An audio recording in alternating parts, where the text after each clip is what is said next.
Sampurasun para mitra, kalintang bingahna tiasa tepang deui dina acara Pani Ismanah di kanal YouTube YKB Bahasa Sunda.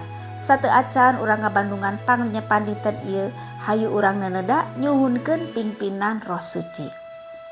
Hatur nuhun Gusti kumargi kadeudeuh kanyaah kasalamatan nu dilebet anjeun tos katampi ku abdi sadaya. Danget ieu abdi sadaya nyuhunkeun pingpinan Roh Suci kangge nuyun abdi sadaya dina ngalenyepan panganika Gusti. Berkahan abdi sadaya supados tiasa ngaregepkeun sareng ngalarapkeunana dina kahirupan sadidinten. Dilebet nami Gusti Yesus Kristus. Amin. Para mitra, lenyepaneun urang dinten ieu dicuta tina buku renungan wasiat anu dijudulan Ngetang Kasayan Allah. Dumasar kitab Jabur pasal 40 ayat 2 dugi ka 8. Sareng nas di janten puseur pangenyepan urang nyaeta ayatna nu kagenep anu unggalna kieu. Kalintang seueurna nuku Gusti dipidamel pikeun abdi-abdi nun pangeran Allah abdi sadaya. Taya deui nu sapertos Gusti. Gusti parantos seueur midamel nu araheng ku karana abdi-abdi. Abdi parantos teu tiasa nyebatkeun bilanganana ku seueurna. Para mitra, tiasa kitu urang ngetang kasayan sepuh urang. Kalayan jujur tu rendah manah, urang baris nyarios pamohalan tiasa.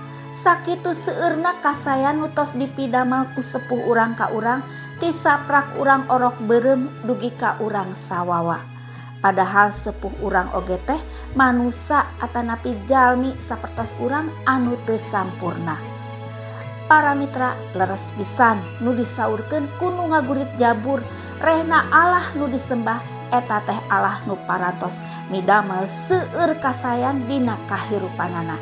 Ku seueurna dugi nu ngagurit Jabur ngangkenkeun yen pamohalan anjeunna tiasa ngetang sahiji-sahijina.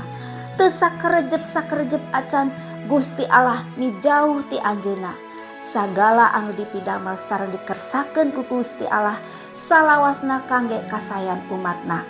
Nu ngagurit Jabur tos ngalaman ku anjeun perkawis ieu.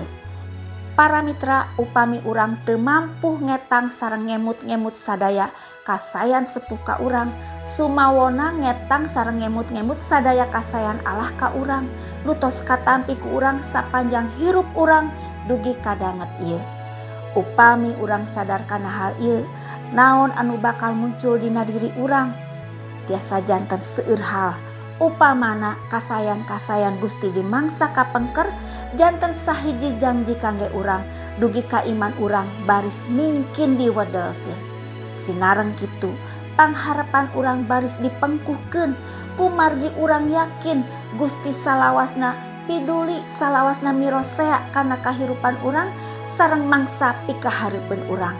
Dina antukna urang oge baris salawasna misukur ka mantena. Hayu urang ngadoa. Hatur nuhun Gusti margi kalintang seueur nuku Gusti dipidamel ka abdi sadaya. Hatur nuhun kangge sagala kasayan Gusti dina kahirupan abdi-abdi sadaya. Estu abdi sadaya teu tiasa nyebatkeun bilanganana ku seueurna kasayan Gusti. Ieu sadaya mingkin ngawedelkeun iman sareng pangharepan ka Gusti. Berkahan abdi sadaya supados tiasa ngalarapkeun pangandika Gusti dina kahirupan sadidinten. Paneda ieu disuhunkeun di lebet asmaning Gusti Yesus Kristus. Hatur nuhun Gusti. Amin.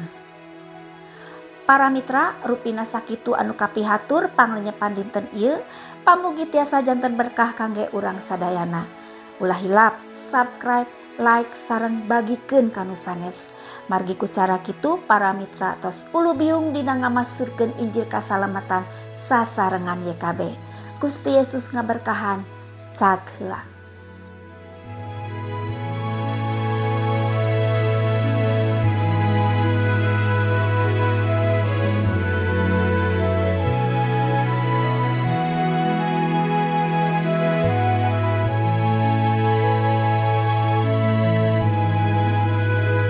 Sahabat, mari dukung pelayanan dan pekabaran Injil melalui YKB dengan membagikan link acara ini kepada sebanyak mungkin orang.